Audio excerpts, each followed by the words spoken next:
Bien, merci de couper vos micros et vidéos pour avoir une bande passante qui survive. Donc, c'est notre deuxième séance à distance et j'espère que vous êtes tous fidèles, donc comme vous l'avez été pour la première séance.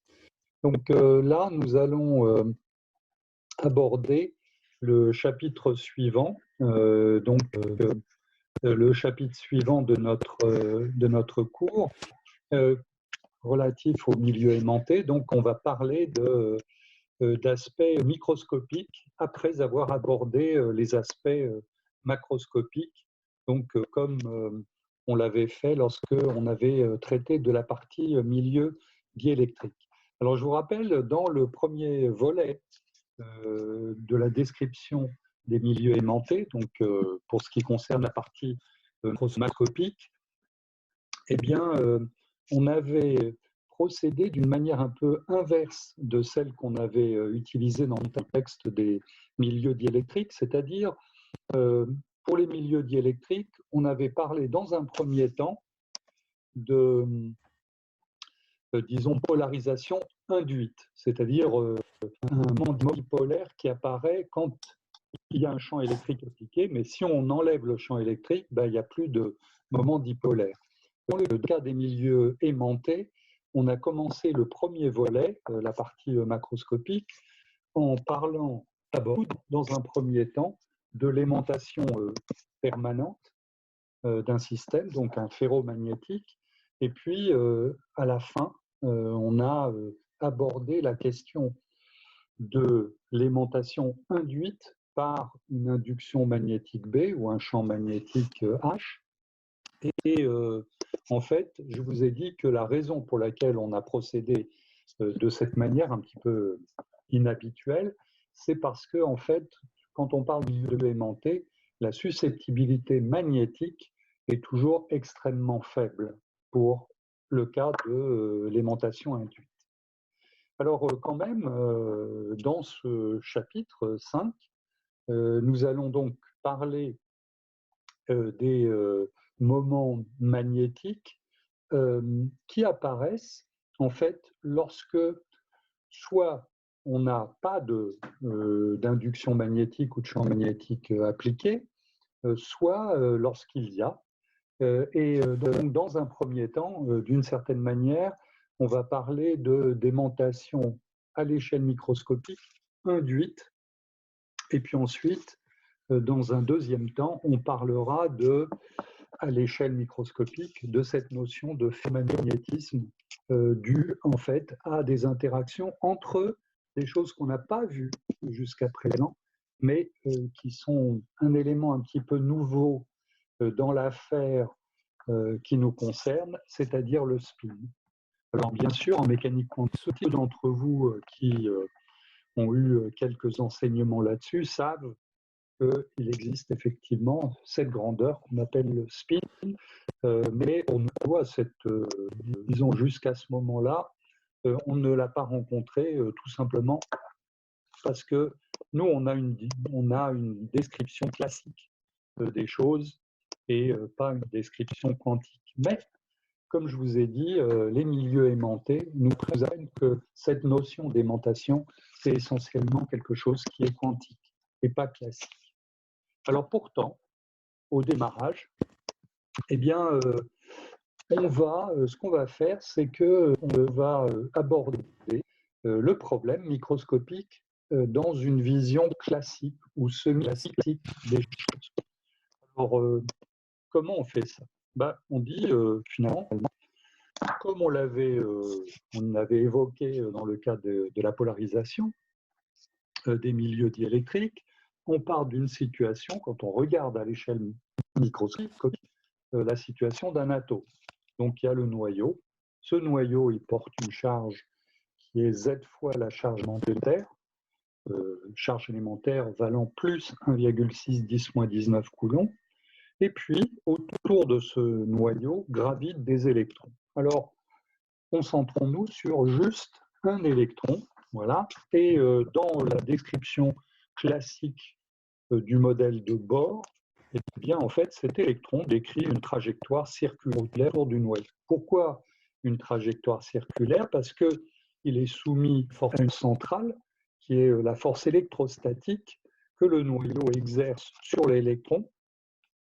Et bien sûr, on va dire, ah oui, mais il y a le poids de l'électron, mais évidemment, si on regarde en fait le poids de l'électron par rapport à la force électrostatique, c'est extrêmement faible, de telle sorte que pour toute considération pratique, eh bien, on peut considérer que l'électron, tout ce qu'il fait, c'est qu'il est soumis à l'action électrostatique du noyau et du coup, il décrit cette trajectoire circulaire. Voilà. Alors, très bien. Donc, allons-y. Il y a deux aspects. L'aspect que je viens de mentionner, c'est finalement de la dynamique, la relation fondamentale de la dynamique. Donc, par quoi est-elle caractérisée? Eh bien, sous l'action de cette force centrale, l'électron donc, va décrire à vitesse constante V, qui est donné donc par R, le rayon de la trajectoire, fois oméga, la vitesse angulaire de rotation de l'électron autour du noyau, fois Uθ. Donc, ce Uθ, c'est le vecteur unitaire tangent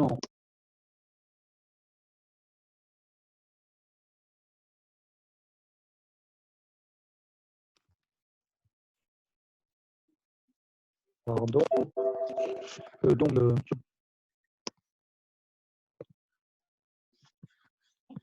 excusez-moi, je veux juste vérifier que vous m'entendez. Donc, oui. D'accord, donc est-ce que vous m'entendez là? On va voir.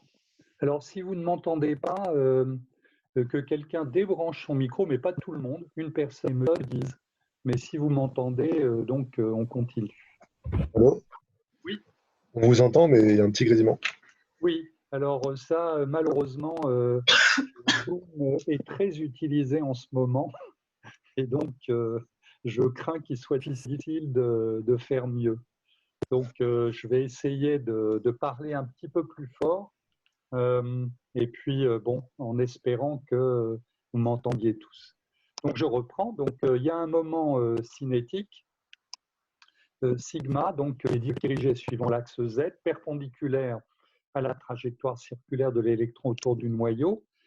Et ce sigma, ben, c'est par définition le moment cinétique de rotation, c'est R, le rayon vecteur liant le noyau à l'électron, vectoriel, l'impulsion de l'électron, c'est-à-dire le produit de la masse de l'électron par sa vitesse. Et comme sa vitesse est donnée par R fois oméga Uθ, eh bien, ce moment cinétique, sigma, il est, comme j'ai dit, donc il est dirigé suivant UZ, UZ étant la direction perpendiculaire à donc la trajectoire de l'électron autour du noyau. Bon, donc si on regarde ce que ça fait, on a sigma, c'est ME, la masse de l'électron, R carré, la distance du noyau à l'électron dans la trajectoire circulaire, donc R est une constante, oméga, la vitesse angulaire de rotation de l'électron autour du noyau, vecteur UZ. D'accord? Donc ça, c'est pour la partie dynamique. Pour ce qui est maintenant de la partie électrique, si on peut dire, bah, on a une charge, l'électron, qui décrit un mouvement circulaire autour du noyau. Donc, qu'est-ce que ça veut dire? Bah, ça veut dire qu'il y a une charge qui est en mouvement. Et une charge en mouvement, bah, c'est un courant. Et donc, ce courant, quel est-il? Comment l'obtient-on? Je vous ai dit, par définition, le courant, c'est la charge qui traverse une surface perpendiculaire au mouvement de ces charges par unité de temps. Donc, qu'est-ce qu'on fait? On prend un plan, ici, qui va couper la trajectoire de l'électron comme ceci, et on va compter combien de charges, pluriel, traversent ce plan par unité de temps. Alors, il n'y a qu'un seul électron, d'accord? Donc, il ne va jamais y avoir qu'une seule charge. Mais ce qui se passe, c'est que cette charge, l'électron, initialement, par exemple, elle vient de traverser le plan. L'électron fait tout le tour, revient, et donc, on va compter une deuxième charge au bout d'une période complète de rotation de l'électron autour du noyau.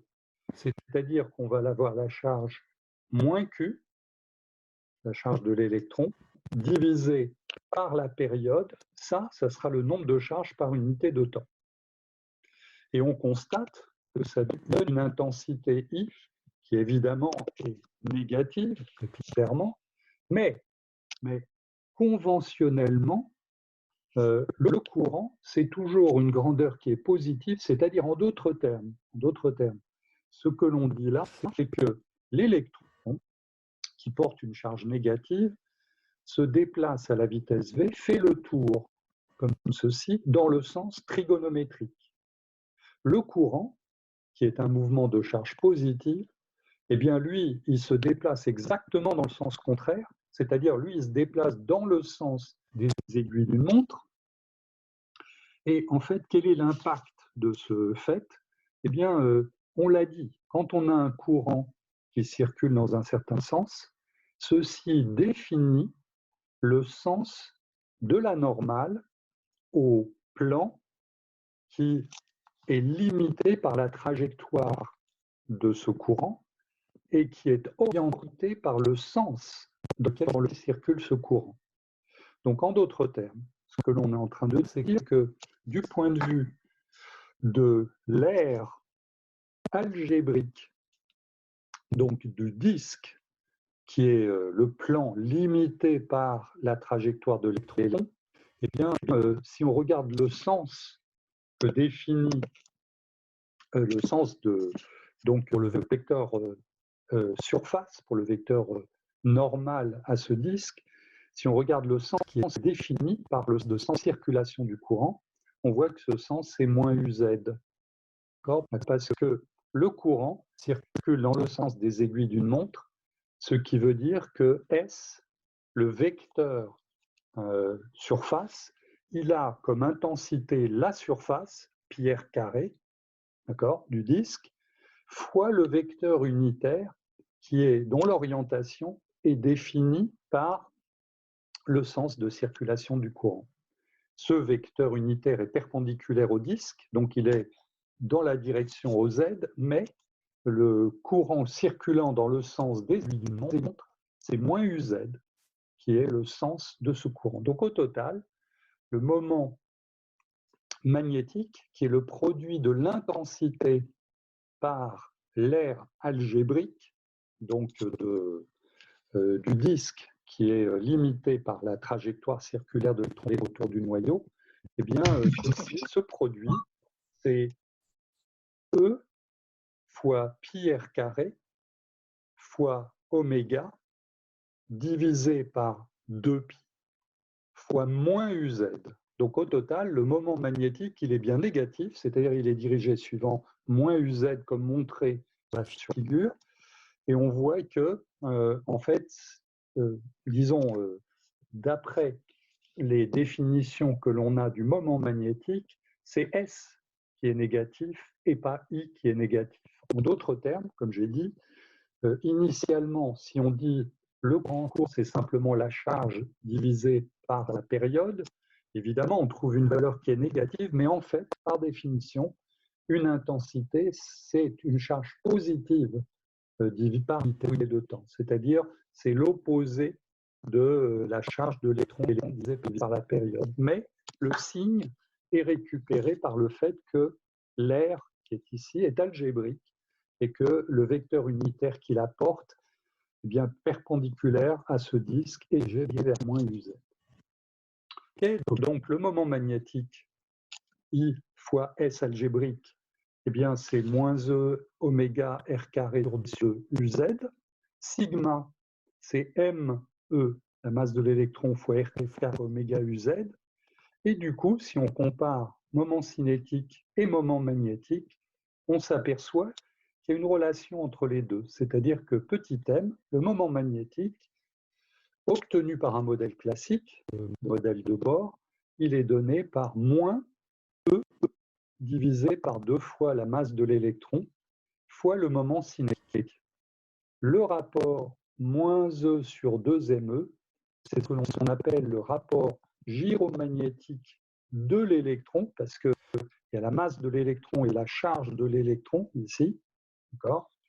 Et ce rapport gyromagnétique, eh bien, il vaut à peu près moins 8,8 10 puissance 10 coulombs par kilogramme. Et donc, on dira que dans le cadre de la théorie de Bohr, du modèle classique, tout ceci est classique. Eh bien, le moment magnétique, à l'échelle microscopique, le moment magnétique de l'électron, c'est tout simplement gamma le rapport gyromagnétique de l'électron, fois sigma, le moment cinétique de l'électron dans son mouvement autour du noyau. Alors, juste une toute petite précision, mais qui est en fait utile, une espèce de petit retour en arrière. Donc, je vous ai dit que quand on regarde la dynamique de ce mouvement, c'est-à-dire quand on veut s'intéresser au moment cinétique, etc., eh bien, on a un mouvement à force centrale. Pourquoi? Parce que voilà le noyau, ici, qui porte la charge Z2. Voilà l'électron qui porte la charge, en fait, moins E. Et il y a une force attractive exercée sur l'électron par le noyau. Mais vous voyez que cette force attractive, cette force de Coulomb, est dirigée suivant le rayon vecteur qui joint le noyau à l'électron. C'est ce qu'on appelle une force centrale.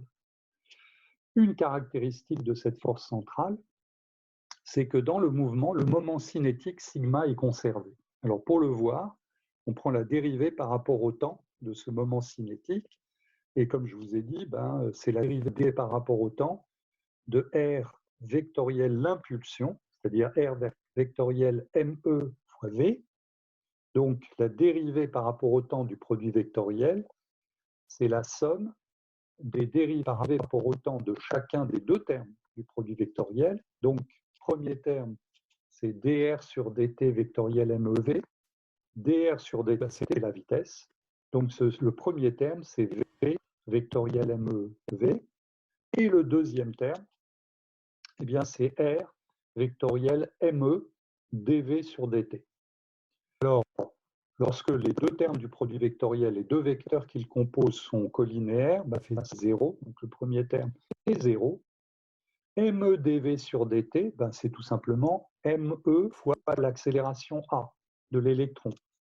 Mais l'accélération A de l'électron de la masse, d'après l'accélération fondamentale de la dynamique, c'est la force qui agit sur l'électron, la force de Coulomb, dirigée suivant le rayon vecteur.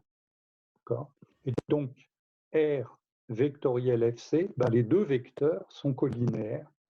Et de ce fait, le deuxième terme donne aussi 0, de telle sorte que d sigma sur dt est égal à 0. Ça veut dire que la dérivée par rapport au temps du moment cinétique est égale à 0. Ça veut dire que le moment cinétique, c'est un vecteur constant qui ne change pas au cours du temps. Donc, ça veut dire que le mouvement, il est dans le plan perpendiculaire sigma, puisque sigma est donné par R vectoriel MV, sigma est constant, et donc sigma est par définition perpendiculaire à la fois à R et à MV, et comme sigma est constant, ça veut dire que le plan perpendiculaire à sigma, il ne bouge pas au cours du temps, et donc le mouvement est entièrement contenu dans ce plan. Là, c'est le plus transparent, ici, c'est-à-dire Z point V. Et donc, ceci justifie le fait que le mouvement de l'électron, il était dans le plan tel que je l'avais présenté précédemment. Et de plus, on peut démontrer que si R est constant, donc ça veut dire que la vitesse angulaire va être constante, et cela veut dire également qu'on a un mouvement circulaire, une trajectoire circulaire autour du noyau. Alors, très bien. Donc, restons toujours dans le cadre de la mécanique classique, mais on a le noyau qui contient ZE, charge positive, proton, et évidemment, comme un atome est une entité qui est neutre, ça veut dire qu'il y a autant d'électrons qu'il y a de protons. Et donc, ça veut dire ici, j'ai représenté dans cette petite couleur, eh bien, divers électrons qui sont attachés à ce noyau. D'après ce qu'on a dit dans les deux transparents précédents, chaque électron, chacun d'entre eux, eh bien, il est animé d'un mouvement de rotation autour du noyau. Et donc, pour chaque d'entre eux, il y a un plan, okay, qui est perpendiculaire au moment cinétique que chacun d'entre eux possède dans le mouvement autour du noyau. Donc, par exemple, pour l'électron, alors jaune, entre guillemets, bien sûr, l'électron n'a pas de couleur, mais bon, eh bien, le moment cinétique correspond, on le voit là, en jaune, qui est perpendiculaire au cercle décrit par l'électron jaune autour du noyau. Même chose pour l'électron bleu, même chose pour l'électron rouge, même chose pour l'électron vert. Et donc, évidemment, chacun d'entre eux, chacun de ces électrons va donner une contribution qui lui est propre et qui va être émis. Le moment magnétique de l'électron numéro I est égal à gamma E fois sigma I, le moment cinétique de chacun de l'électron indice I. Et donc, le moment magnétique total de cet atome va être la somme des moments magnétiques des différents électrons qui le composent. Ok, très bien, mais qu'est-ce qu'on voit? Alors là, on voit un petit peu, mais ce que l'on constate, c'est qu'en fait, ces moments cinétiques et du fait ces moments magnétiques, ils s'ajoutent vectoriellement, ce qui fait que s'il y a beaucoup d'électrons, a priori, ça veut dire que les moments cinétiques qui leur correspondent vont se distribuer en orientation d'une manière isotrope dans toutes les directions de l'espace autour du noyau, et la résultante va donner 0. Donc ça veut dire que, sauf cas particulier, eh bien, les matériaux, ils n'ont pas généralement de moment magnétique permanent, tout simplement à cause de cet effet décrit classiquement. Okay, alors, néanmoins, il y a des circonstances dans lesquelles il survit quand même un moment magnétique, mais ça, on le verra un peu plus tard. Alors, quelle est la différence finalement la différence qu'il y a entre mécanique classique et mécanique quantique? Donc là, toute cette description que j'ai donnée est totalement classique. Mais en mécanique quantique, en fait, ce que l'on déprime, ce que l'on établit, c'est que la projection du moment cinétique de chaque électron sur l'axe Z, elle ne peut pas prendre n'importe quelle valeur. Donc, en d'autres termes, l'orientation du sigma associé à chaque électron sur une direction fixe de l'espace mesurée par rapport au noyau, cette projection, elle ne peut pas être n'importe quoi. Et en fait, le sigma Z, donc la projection de ce sigma pour chaque électron sur l'axe Z, comme je dis, c'est une direction fixe mais arbitraire, mesurée par rapport au noyau, eh bien, elle prend des valeurs discrètes entières de fois h bar. H bar, c'est la quantité h, la constante de Planck, divisée par 2pi, c'est-à-dire c'est à peu près 6,05 10-34 joules seconde. Ce qui veut dire, par rapport à la figure que j'avais représentée précédemment, ici, celle-ci, ça veut dire que si je projette, mettons, sur la direction que je dessine avec ma grille, que j'appellerai Z, d'accord, et si je projette le vert sur l'axe Z, le rouge sur l'axe Z, le bleu et le jaune de la même manière sur l'axe Z, eh bien, ce que je vais voir, c'est que ces projections, elles vont être un nombre entier de fois h bar. Donc ici, ça c'est juste un exemple. Par exemple, 2 fois h bar pour celle-là, 1 fois h bar, 0 fois h bar, moins 1 h bar, etc. La remarque que je faisais précédemment, elle continue de tenir, c'est-à-dire que Néanmoins, si je compte l'ensemble des électrons, eh bien, ce que je vais voir, c'est que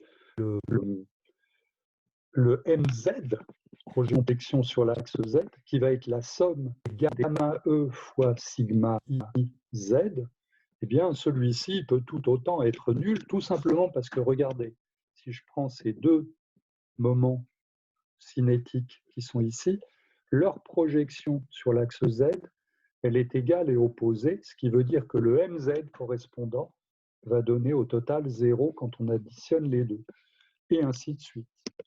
Donc, ceci veut dire que même si on considère le contexte de la mécanique quantique, eh bien, en fait, on peut dire tout autant que pour la même raison que précédemment, c'est-à-dire quand on ajoute les contributions de tous les électrons d'un noyau, eh bien, ceci va donner en général 0, même quand on considère ce que nous dit la mécanique quantique.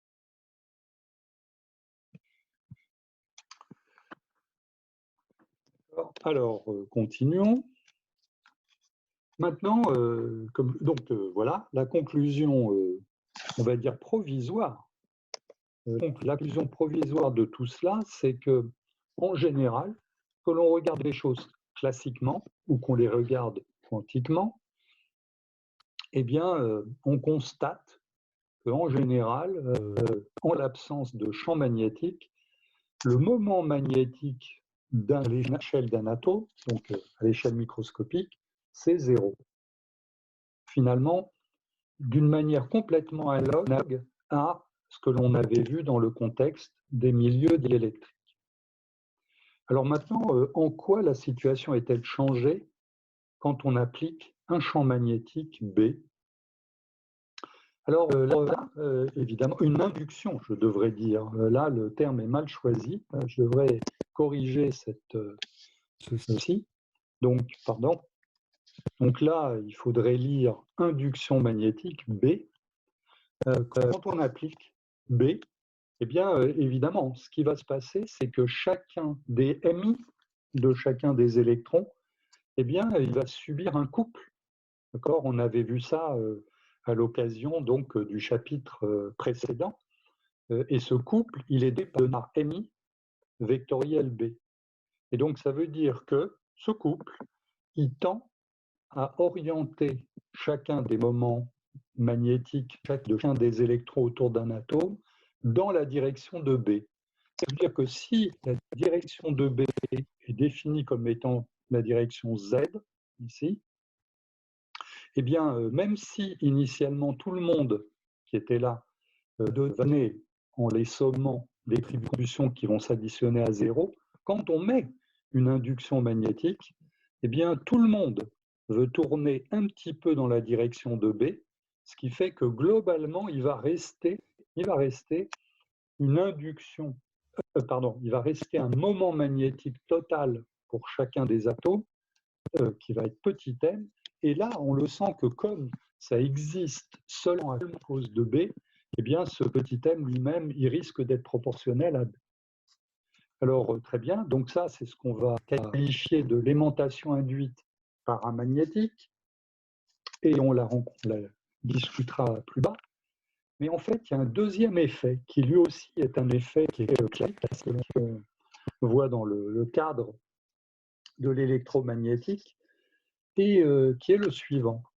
C'est que B, lui aussi, la présence de B modifie l'amplitude du moment magnétique de chacun des atomes, mais il la modifie pour une raison qui n'est pas celle que j'ai décrite ici, mais qui est le fait que lorsque chacun des électrons tourne autour du noyau, eh bien, comme on l'a montré au tout début, quand on l'a discuté, là, cet électron, eh bien, il va créer un courant qui circule dans le sens des aiguilles d'une montre, ce qui veut dire que ici, il y a un flux,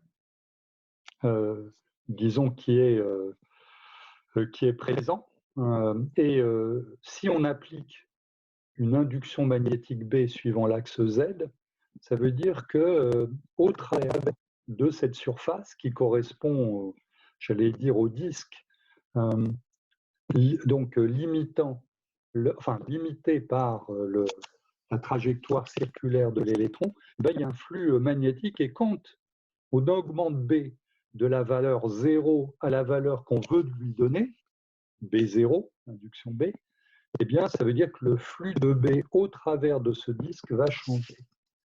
Et s'il change, eh bien, pour une particule chargée, immédiatement, ça va créer une réaction à la variation de flux magnétique au travers du système. C'est ce qu'on appelle la loi de Lenz, en fait, la loi d'induction. Et donc, on va avoir une aimantation induite, et cette aimantation induite, elle correspond à la réaction du système du point de vue électrique à l'imposition d'une induction B extérieure. Et on va voir que cette contribution, c'est ce qu'on avait qualifié de contribution diamagnétique dans le chapitre précédent. Alors on va comprendre pourquoi elle est diamagnétique. Voilà, alors on va reprendre un petit instant ce que je vous avais montré dans le premier transparent de cette séance. Donc voilà notre électron. Okay. Et notre électron, en fait, il se déplace sur une trajectoire qui est circulaire. Donc je suppose qu'au début, je n'ai pas d'induction magnétique appliquée. B est égal à 0 initialement. D'accord. Le courant associé à cet électron, donc l'électron, lui, se déplace comme ça. Le courant, lui, va dans l'autre sens. Il y a initialement donc un moment cinétique de l'électron, comme on l'a dit, qui est suivant UZ. Et je suppose, alors ça c'est juste pour fixer les idées, mais ce n'est pas critique, je suppose que B0, je suppose que lui, il est appliqué comme ceci. C'est-à-dire que je me concentre sur l'électron rouge, qui est là. B est perpendiculaire, va être perpendiculaire à la trajectoire de l'électron rouge autour du noyau, c'est-à-dire que le sigma initial, lui, définit ce que j'appelle la direction Z. Elle est comme ça. Bon. Donc, voilà. Ici, voilà le sigma 0. Ça, c'est l'électron que j'aurais dû dessiner en rouge, qui décrit cette trajectoire dans le sens trigonométrique. Le courant correspondant va dans l'autre sens, tout va bien, et au début, c'est tout ce qu'il y a. Et maintenant, j'augmente l'induction extérieure. C'est-à-dire que je pars d'un B0 d'un B qui valait 0, et progressivement, je vais augmenter l'induction magnétique pour l'amener à la valeur fixe finale, B, que je vais imposer à mon système. Et donc, quand je fais ça, ça veut dire que au travers de la surface limitée par la trajectoire de l'électron, eh bien, il y a un flux magnétique. Et ce flux magnétique, c'est l'air de ce disque fois B. Très bien. Alors, que se passe-t-il quand ce flux magnétique varie? Il varie parce que B varie. Pour partir de la valeur 0, atteindre la valeur finale, qui est constante, c'est vrai, mais entre le moment initial et le moment final, variation de flux de B. Et là, immédiatement, d'accord, la loi de l'induction en électromagnétique nous dit qu'il doit y avoir une force électromotrice dans le système, petit e, qui doit être égale à moins dφ de B sur dt. Que veut dire ce moins qui est là? Ça veut dire que le système, électriquement, doit réagir pour faire en sorte qu'il s'oppose à la variation du flux de B au travers de cette surface. D'accord? Donc c'est ça le contenu de la loi de Lenz, de la loi de l'induction, c'est que la réponse électrique du système doit être de s'opposer à l'augmentation de flux. Et donc la question c'est, mais comment est-ce qu'il peut s'opposer? Eh bien, l'hypothèse que l'on fait, parce que les inductions mises en jeu sont faibles, eh bien, l'hypothèse que l'on fait, c'est que cette variation de flux, elle modifie uniquement la vitesse de rotation de l'électron autour donc, du noyau, mais pas le rayon de la trajectoire. Alors en TD, en travaux dirigés, on rationalisera, c'est-à-dire on verra que oui, c'est vrai, cette propriété, mais ici, à ce stade-là, pour la simplicité de la discussion, j'admets que le rayon de la trajectoire n'est pas modifié, que c'est juste la vitesse angulaire oméga qui peut varier sous l'effet de cette loi de Lenz. Et comme j'ai dit, le système électriquement veut réagir pour s'opposer à l'augmentation du flux. Augmentation, puisque B augmente, et donc dire que pi r carré fois le B flux de B au travers de cette surface augmente. Et donc comment il fait ça? Eh bien, le système il va réagir pour créer un B induit qui va s'opposer au B appliqué pour essayer de le neutraliser. Évidemment, il ne va pas y arriver, c'est-à-dire que le B il va arriver à la valeur finale que l'on veut lui imposer, mais entre le moment initial et le moment final, eh bien, ce qui va se passer, c'est que l'électron va réagir pour créer un B induit qui veut s'opposer au B appliqué qui augmente. C'est-à-dire que le B induit il va être dirigé suivant moins UZ. Et ce B induit, qu'est-ce que ça veut dire du coup? C'est-à-dire comment crée-t-on une induction induite? Ben, on la crée, une induction induite, avec un courant induit qui circule dans le sens des aiguilles d'une montre, qui du coup va créer un B induit orienté comme ceci. Rappelez-vous, prochain chapitre de la partie magnétisme, on a dit si j'ai un anneau, si j'ai une boucle de courant avec une intensité qui circule dans le sens des aiguilles d'une montre, l'induction magnétique que serait, ça décrit par les flèches vertes ici, est dirigée vers le bas. Donc ça veut dire que le courant induit que l'on doit créer, ben, il doit circuler dans son sens trigonométrique.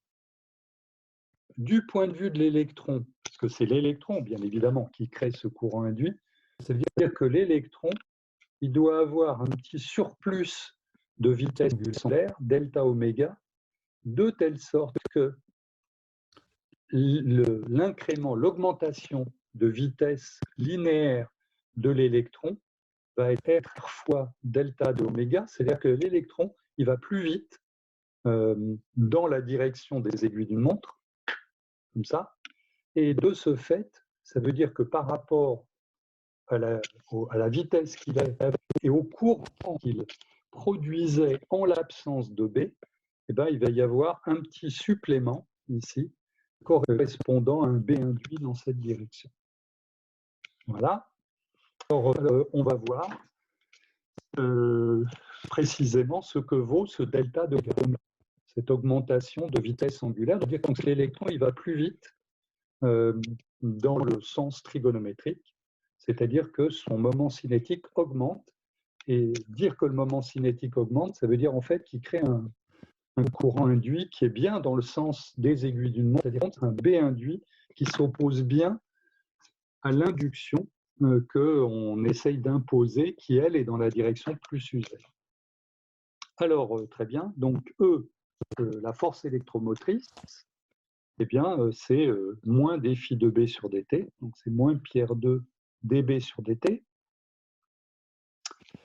Cette force électromotrice, eh bien en fait, c'est la circulation sur la trajectoire de l'électron, circulation sur le cercle, circulation sur la trajectoire fermée, de EM, qu'on appelle le champ électromoteur, scalaire DL. DL, c'est l'élément de longueur sur le cercle, ici, élément de longueur orienté, en fait. Donc, et si on regarde ce produit scalaire EMDL, en fait, le DL, l'intensité, eh bien, c'est R dθ, bien évidemment, R étant constant, et dθ étant la variation ici d'angle que l'on a lorsque l'électron se déplace de la distance dl. EM ne dépend que de Kepler, on peut le démontrer, Et du coup, cette intégrale curviligne, elle donne tout simplement 2π, parce qu'en intégrant sur dl pour θ variant de 0 à 2π, le dl, c'est r dθ. Donc, r étant une constante, on le sort de l'intégrale curviligne. dθ intégré à 2π, ça fait 2π. EM ne dépend que de r, il ne dépend pas de θ. Et du coup, la force électromotrice, le E, vaut tout simplement 2πr fois EM. Très bien, donc on a 2πr fois EM égale moins πr carré dB sur dθ.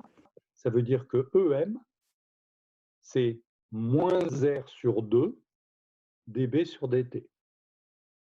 EM égale moins R sur 2 dB sur dt.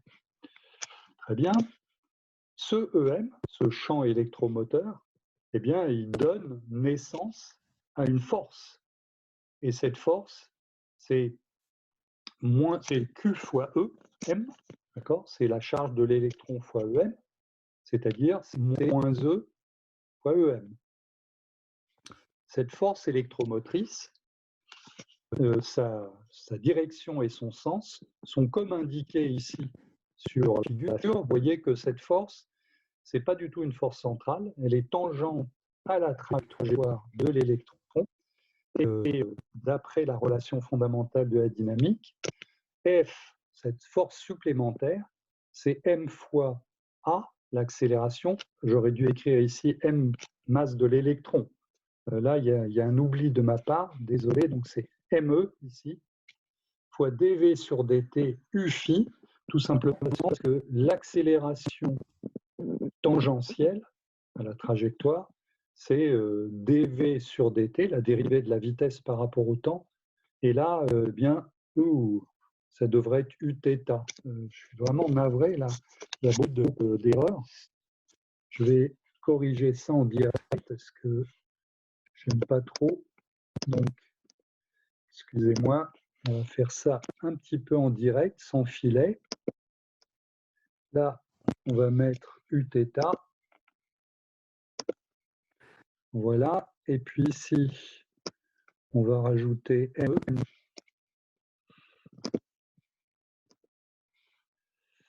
Voilà.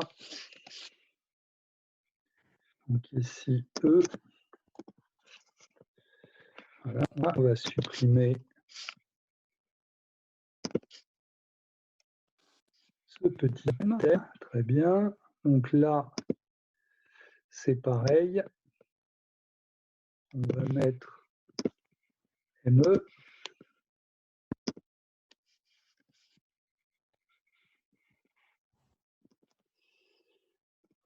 E.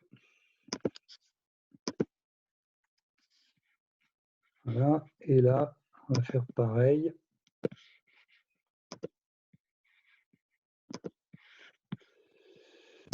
OK. Alors, de toute façon, pas d'inquiétude. Donc, je mettrai en ligne sur le site de la formation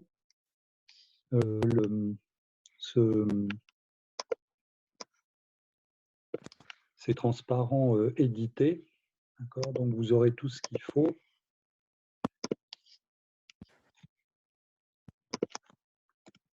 Voilà. OK. Bon, donc là, c'est bon. Donc, je vais sauvegarder.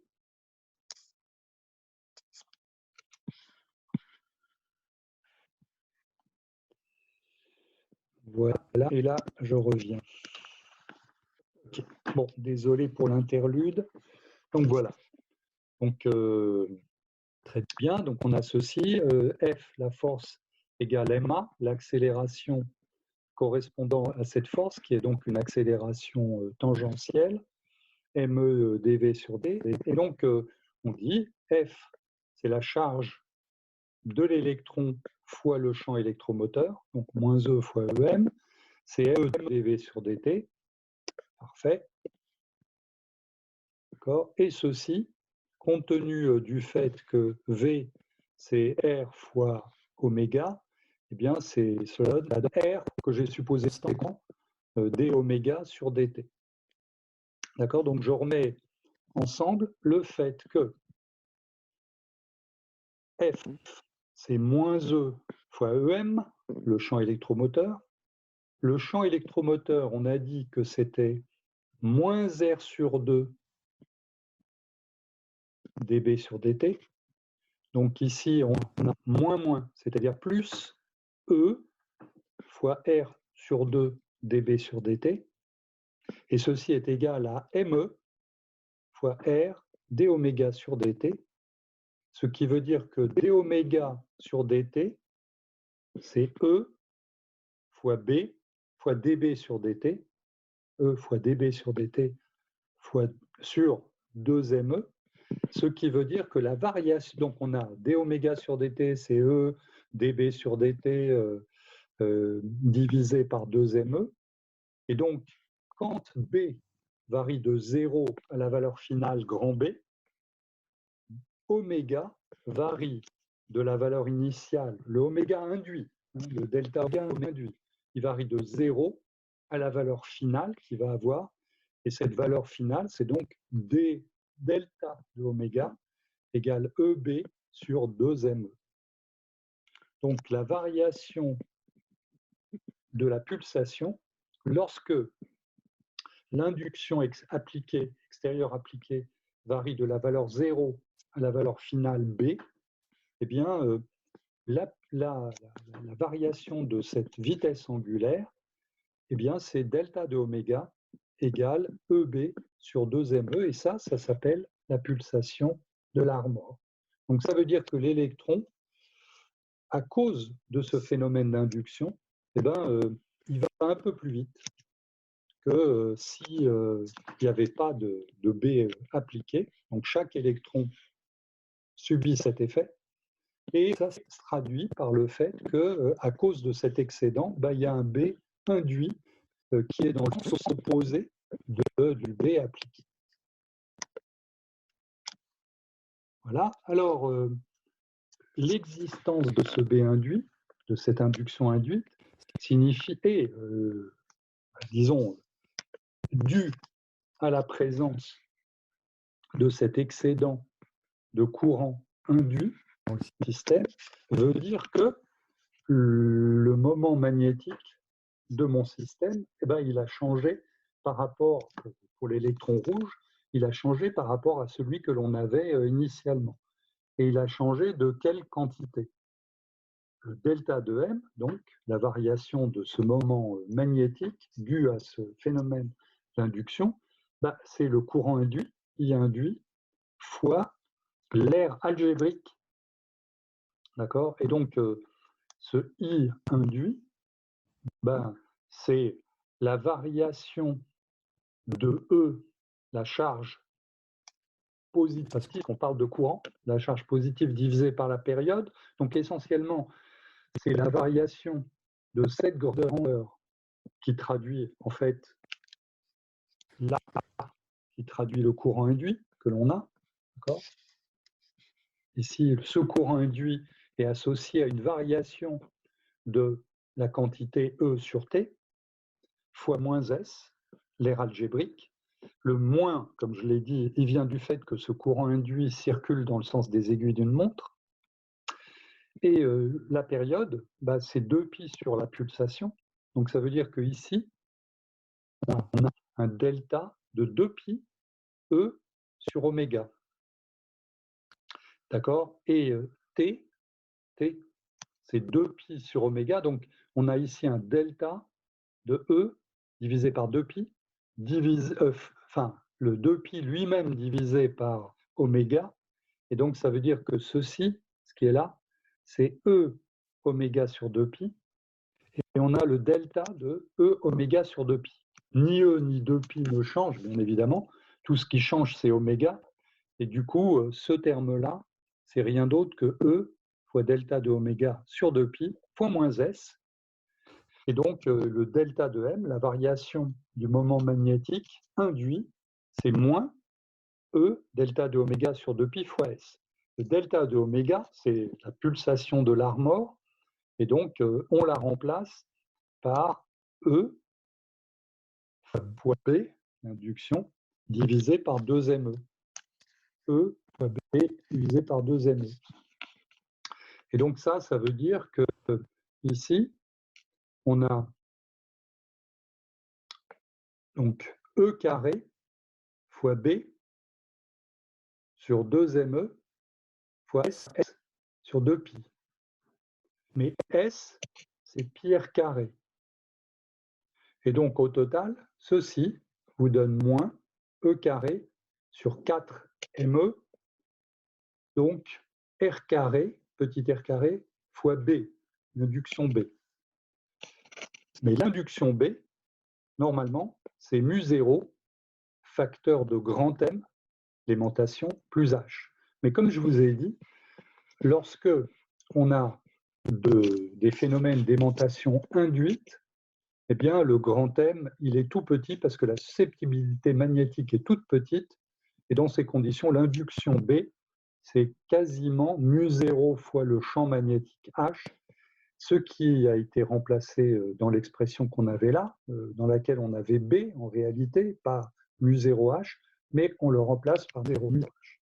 OK, alors, pardon, je ne vais pas faire ça, mais on va faire ça, puisque à nouveau, là, vous avez il y a la même petite affaire. Voilà, donc là encore, expression en direct. Donc, M fois E. Là.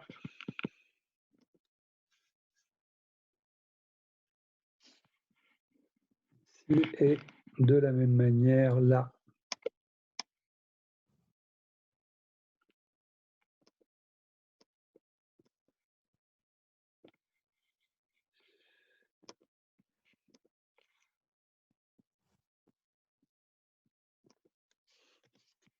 Voilà. E. Ici et là. J'élimine celui-là.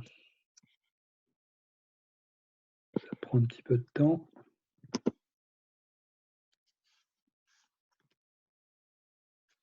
Voilà. OK.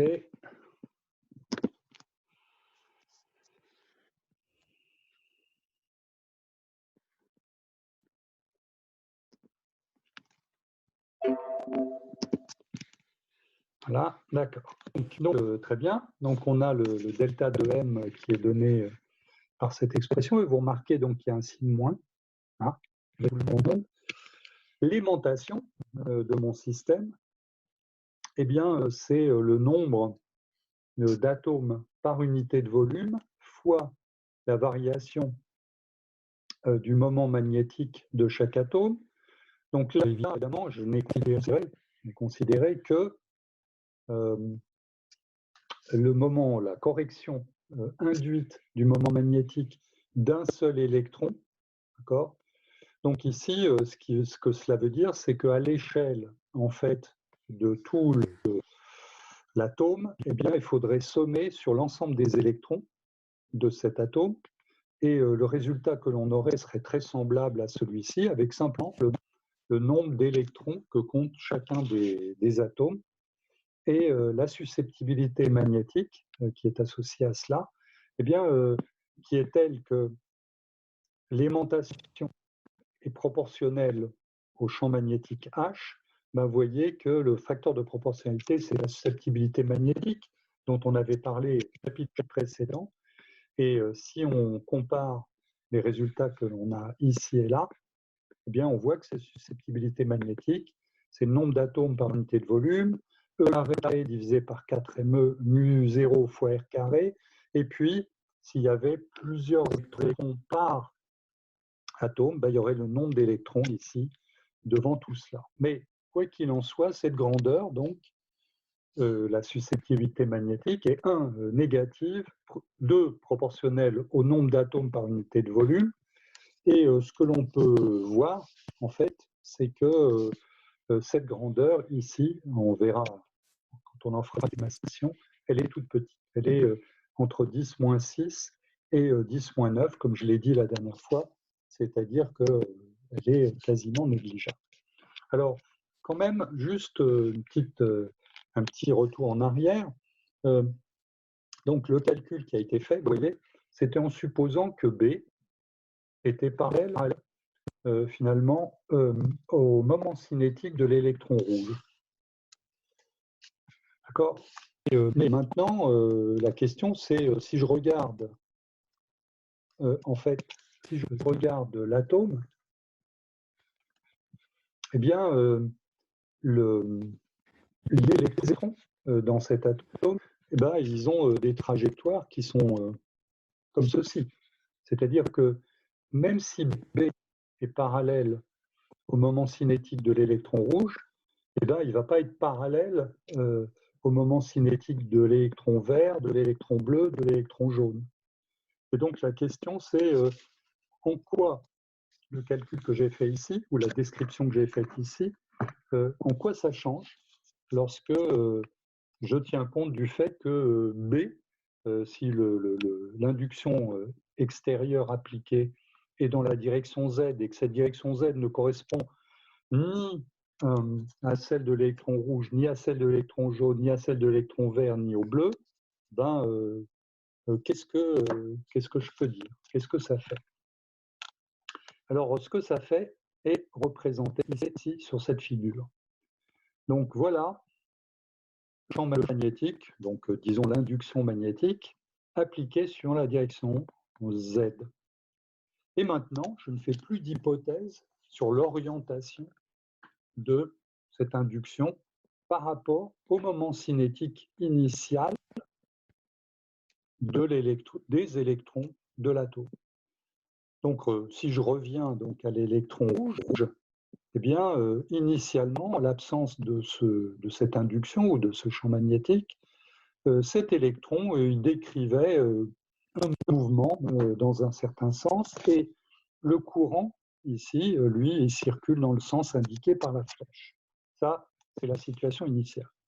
Maintenant, j'applique le champ magnétique H, c'est-à-dire l'induction B, je les applique dans la direction Z. Que va-t-il se passer? Eh bien, ce qui va se passer, c'est un phénomène qu'on appelle le phénomène de précession. Ce phénomène de précession, c'est ça, ce moment cinétique rouge, il va décrire un cône autour de la direction de B, c'est-à-dire de la direction de H, si vous préférez. Il va le décrire comme montré ici, ce qui veut dire quoi? L'électron, sa trajectoire est toujours perpendiculaire au moment cinétique rouge. Mais dans la mesure où le moment cinétique lui-même décrit la surface d'un cône centré sur le noyau et d'axe H, B, eh bien, ça veut dire que la trajectoire, le cercle que décrit l'électron, lui aussi se met à tourner.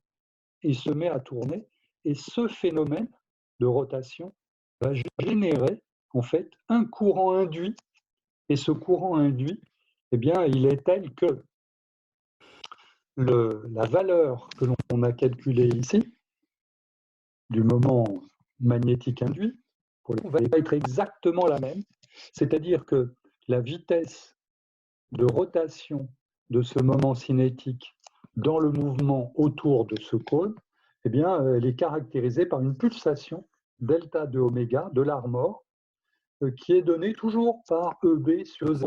Bon, là, je ne vais pas faire la correction en direct, je ne vais pas perdre trop de temps non plus. Donc, ça, c'est 2ME, bien sûr. Et donc, la fréquence de l'Armor, oméga c'est 2pi fois nu, eh bien, la fréquence de l'Armor correspondante à ça, c'est EB sur 4pi ME, la masse de l'électron.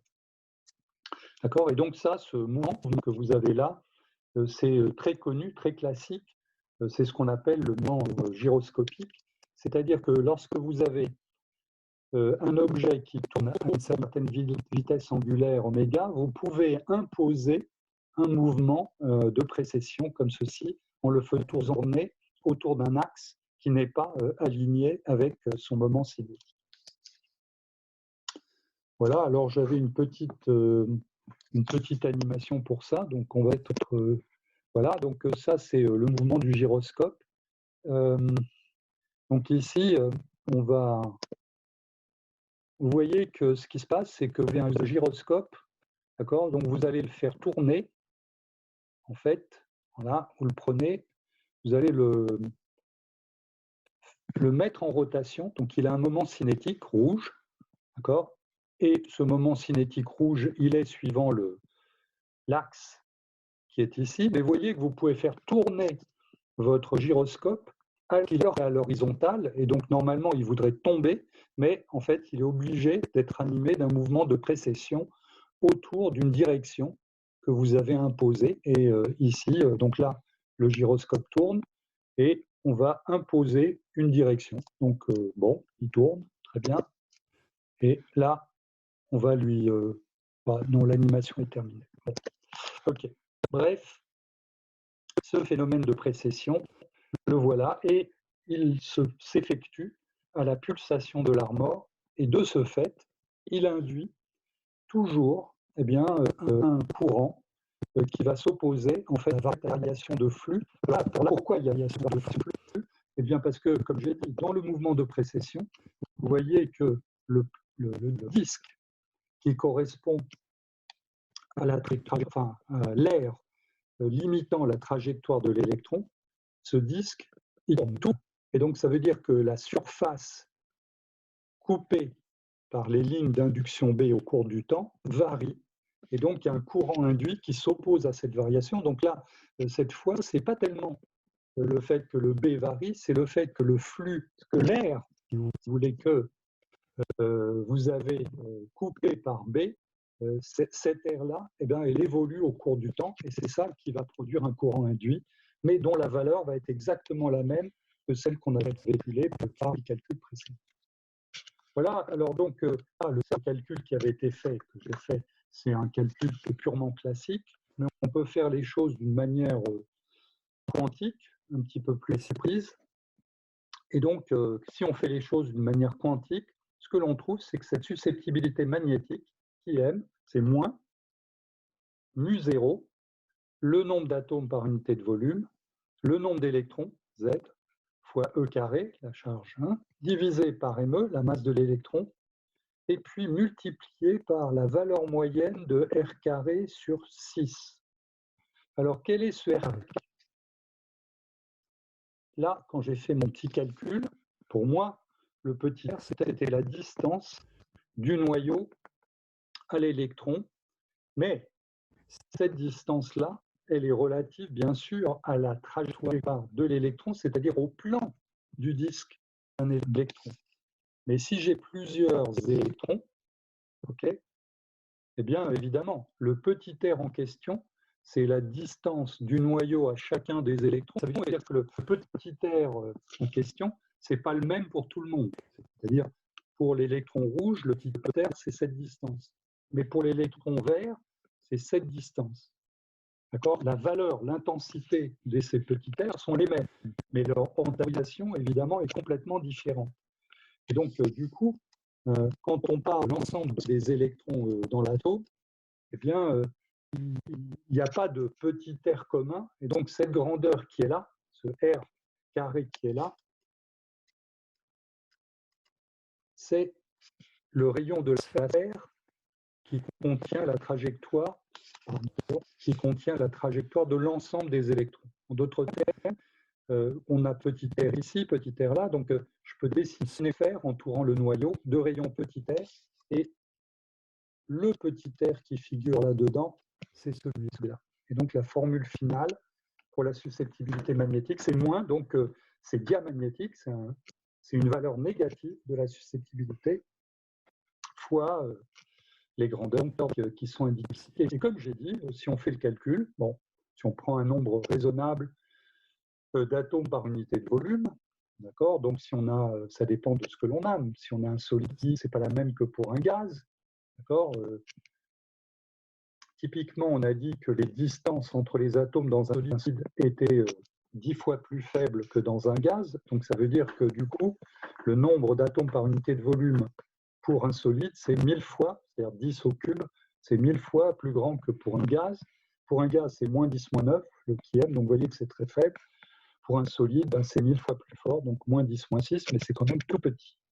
En plus, cette susceptibilité diamagnétique elle dépend de la température seulement, donc toutes ces grandeurs, ME, R carré, Z, mu0, tout ça, ça ne dépend pas du tout de température. Par contre, le petit m, le nombre d'objets par unité de volume, lui, surtout pour un gaz, pas tellement pour un solide, mais ça peut dépendre de la température.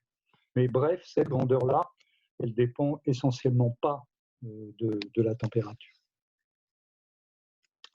Alors, bon, ici, alors ce qu'on voit, c'est que cet effet de magnétisme, eh ben, il concerne tout atome de la matière. C'est vrai pour tous les atomes. Je n'ai pas fait de considération particulière. Et donc, l'ensemble des atomes de n'importe qui, de vous, de vous, de moi, et de n'importe quel objet. Et donc, en particulier, ce qu'on peut faire, c'est on peut prendre un objet de petite taille et grâce à cette susceptibilité diamagnétique, eh ben, on peut soulever cet objet s'il est assez léger. Alors, comment on fait ça? Eh bien, vous voyez que, imaginons que j'ai ici un aimant, d'accord, et cet aimant applique une induction 0 qui pointe, disons, dans la direction opposée à vous, d'accord. Donc, ça veut dire le fond de ce récipient qui est là, voilà.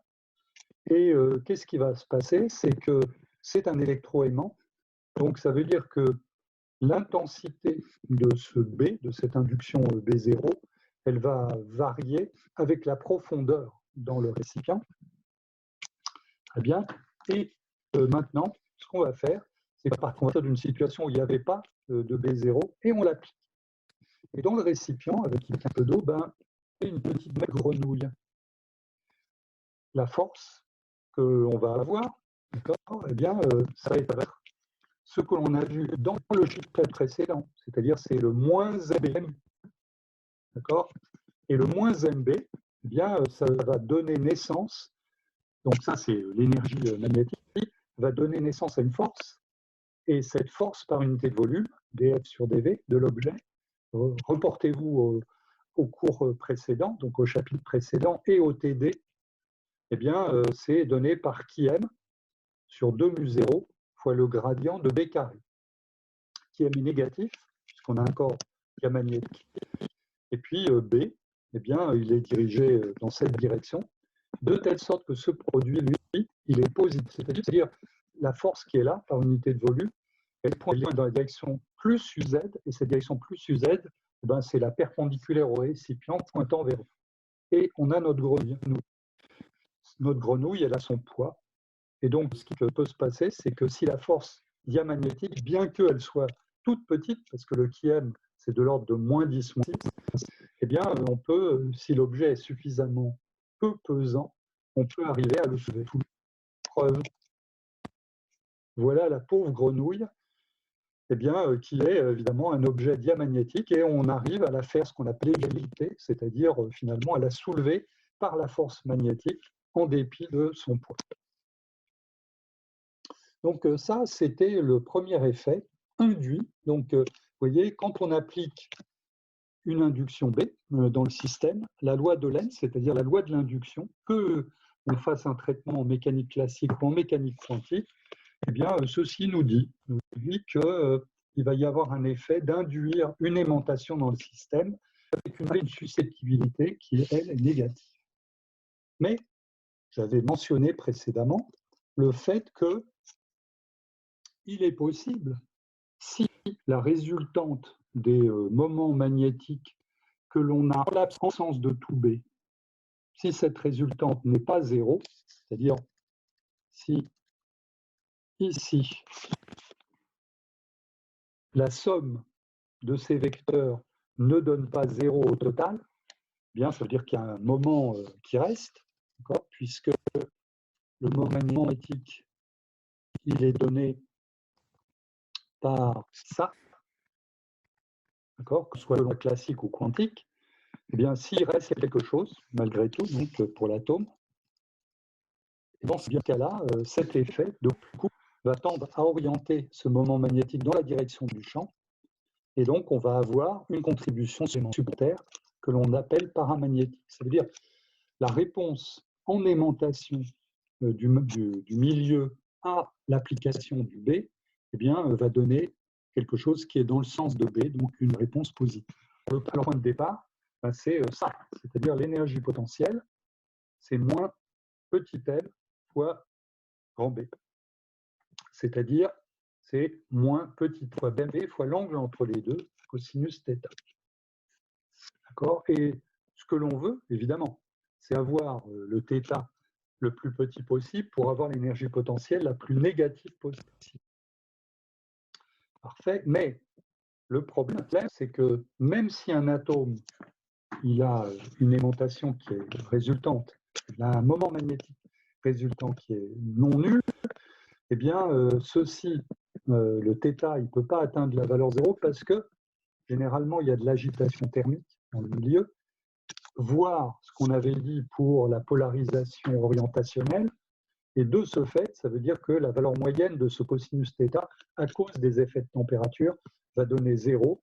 Et donc, il ne va pas y avoir, en règle générale, en l'absence de B, il ne va pas y avoir donc d'aimantation à l'échelle de l'ensemble des atomes. Mais le B qui est là, il va donner une valeur moyenne de cosinus θ qui ne va pas tout à fait donner 0. Et ça, comme j'ai dit, la description que l'on en fait, elle est complètement parallèle à la description que l'on avait faite de la polarisation orientationnelle dans le contexte des milieux diélectriques. Donc je vous renvoie finalement au chapitre 2, à l'appendice pour les milieux diélectriques, c'est-à-dire vous pouvez complètement remplacer ce que l'on a dit pour les dipôles électriques par ce qu'on peut dire pour les dipôles magnétiques, les petits m, simplement en remplaçant P par petit m et en remplaçant E, le champ de Maxwell, par B, l'induction magnétique. Et également, on avait fait ça, vous avez fait ça dans le problème numéro 1. Et en fait, on peut déterminer l'évolution de petit m de la projection suivant l'axe de l'induction magnétique, qu'on appelle, qui est dénoté ici par Z, en fonction de la température. Et c'est-à-dire, on écrit que m de Z, c'est la valeur maximale que l'on pourrait avoir par atome pour chacun des atomes, fois cette fonction L de bêta, la fonction de Langevin, qui est cotangente hyperbolique de x moins 1 sur x, et ceci fonction de bêta, ce paramètre, qui n'est autre que petit m, l'aimantation, le moment magnétique maximal d'un atome, fois B, l'induction magnétique, divisé par la constante de Boltzmann fois la température. Si on a n atomes par unité de volume, ben, l'aimantation dans la direction Z, c'est petit n fois chacun des nz qui est ici, et évidemment B à nouveau, parce qu'on sait, comme j'ai dit, que même dans le cas du paramagnétisme, l'aimantation induite correspond à des susceptibilités très petites, ce qui veut dire qu'on peut confondre en pratique B et mu0 fois H. Et donc ici, je remplace le B par mu0 fois H. Et dans la limite où la température est suffisamment élevée, c'est-à-dire que petit m fois l'induction est très petit devant KB fois T, eh bien, cette fonction de Langevin va donner lieu à un mz, une aimantation qui est donnée par n fois m carré fois mu0 fois h sur 3 fois kb fois t. Donc ça, c'est vraiment exactement la transcription de ce que l'on avait fait pour la polarisation orientationnelle dans les diélectriques avec la correspondance que j'ai indiquée. Donc on constate que l'aimantation induite est proportionnelle au champ H magnétique, et donc le facteur de proportionnalité, voir le chapitre précédent, il s'appelle qui indice M, la susceptibilité magnétique, et cette susceptibilité magnétique, eh bien, elle prend la forme qu'on appelle susceptibilité de Curie, c'est-à-dire sa forme, c'est de type C, une constante, la constante de Curie, divisée par la température, qui apparaît là, et cette constante de Curie, ben, c'est mu0 fois n fois m carré divisé par 3 fois la constante de Boltzmann. Et donc, ce que l'on constate, c'est plusieurs choses. Donc, cette susceptibilité, elle varie inversement proportionnellement avec la température. Plus la température est basse, plus cette susceptibilité est grande. Mais néanmoins, comme j'ai dit, c'est typiquement de l'ordre de 10-4, 10-5, et dans le meilleur des cas, 10-3 pour le chlorure ferrique. On a l'impression que lorsque la température tend vers 0, cette susceptibilité devient super grande. Mais en fait, c'est pas vrai parce que vous voyez que pour obtenir cette ligne forme, on a supposé que MB était très petit devant KT. Si on va à basse température, cette fonction de Langevin, vous voyez qu'elle sature à 1. Ça veut dire qu'en réalité, MZ sature à petit m. Et donc, ça veut dire que le MZ, c'est n fois petit m. Et on a l'impression quand même qu'il va y avoir une aimantation permanente, parce que n fois petit m ne dépend pas de la température. Mais en réalité, et donc ne dépend même pas du champ, d'accord ? Pour le grand FZ, ça ne dépendra pas du champ si la température du champ H, si la température devient trop basse. Mais en fait, c'est-à-dire ceci, ça serait une polarisation, enfin, l'équivalent de polarisation spontanée de la ferroélectricité, et donc là, ça serait l'équivalent du ferromagnétisme. Mais en réalité, pour le cas magnétique, on va voir que le phénomène de ferromagnétisme, ça n'est pas tout à fait ça. Ça ne se décrit pas tout à fait comme ceci. Alors, très bien. Donc, petite remarque par rapport à ça, c'est la chose suivante. Si je mesure grand FZ, je fais une mesure de grand FZ. Bon, donc j'obtiens par définition petit m z fois petit n, nombre d'atomes par unité de volume fois mz, le moment magnétique de chaque atome. Et bien évidemment, je dis, je connais, imaginons que je connaisse le nombre d'atomes par unité de volume petit m. Donc du coup, de la mesure expérimentale de ce mz, de la connaissance de ce petit h, j'en déduis petit mz. Et naturellement, puisque petit mz, il est donné par ça,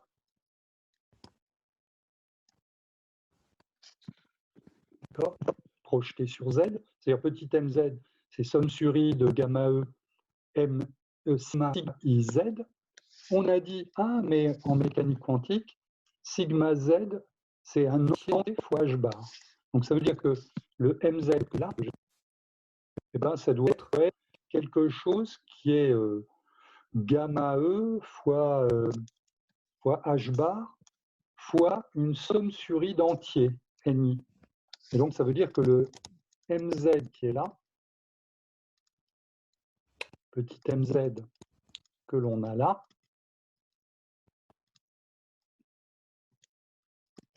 ici, on doit le trouver au facteur, donc gamma e fois h bar près, on doit le trouver comme étant en entier.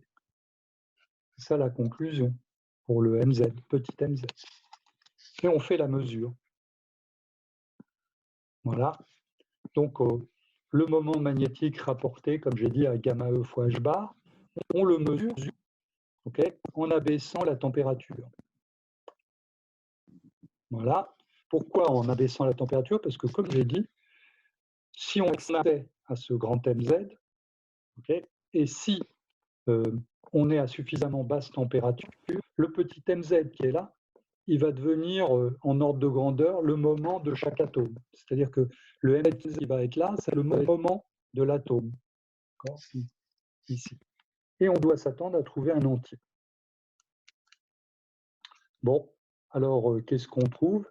Eh bien, en fait, ce que l'on trouve, c'est qu'on ne trouve pas des entiers, on trouve des demi-entiers dans certains cas, pas pour tous les atomes, mais pour un certain nombre d'atomes. Par exemple, ici, pour l'ion chrome 3+, fer 3+, gadolinium 3+, on s'aperçoit que la quantité que l'on mesure ici, eh bien, c'est non pas un nombre entier, comme on s'y attendrait, mais un nombre demi-entier.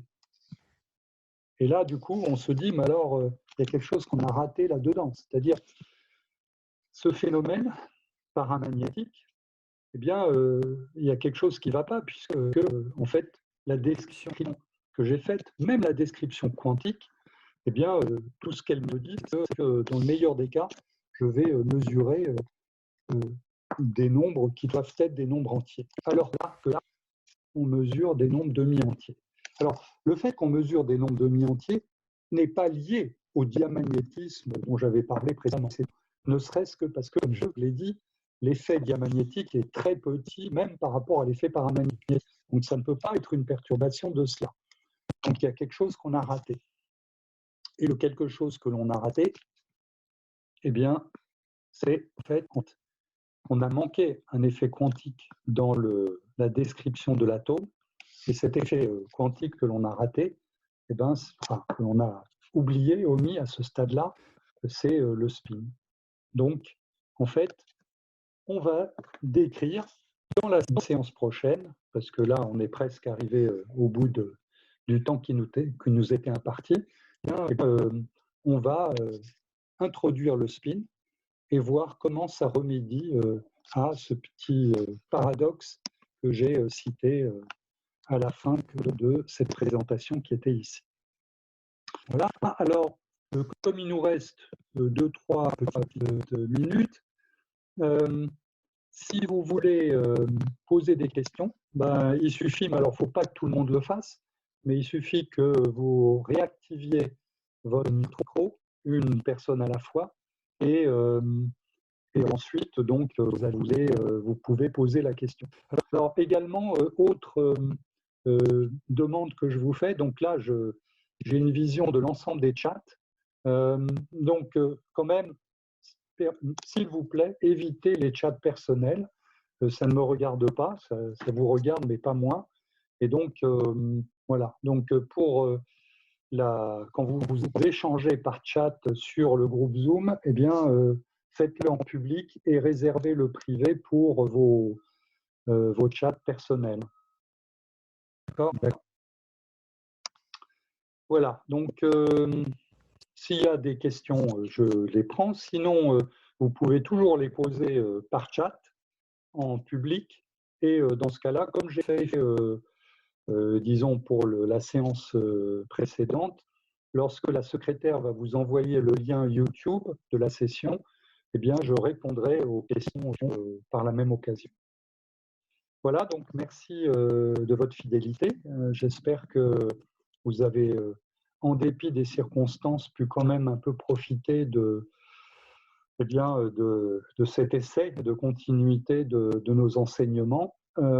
TD, donc le TD numéro 5, des indications pour la suite vous ont été envoyées. Et puis la semaine prochaine, eh bien, vous aurez la solution, bien évidemment, et on continuera ainsi jusqu'à la fin. Il n'y a plus beaucoup de séances de TD, il n'y a plus non plus beaucoup de séances de cours. Voilà, donc merci, et la semaine prochaine, même heure, en fait, un même créneau horaire, et vous recevrez le lien Zoom pour cela.